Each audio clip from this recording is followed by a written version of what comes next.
Heboh elektrik naik. Tapi sebenarnya naik ke turun?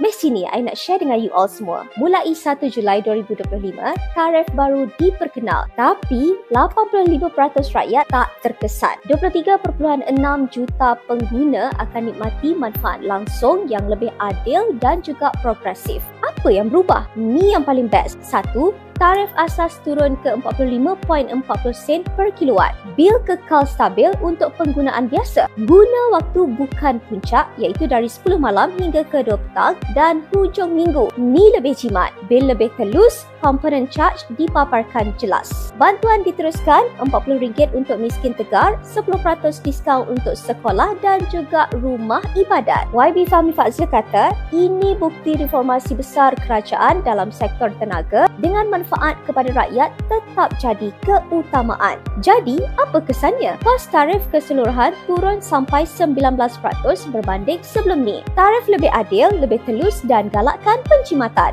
Jangan lupa like, repost video ini supaya ramai tak salah faham tentang tarif elektrik ni.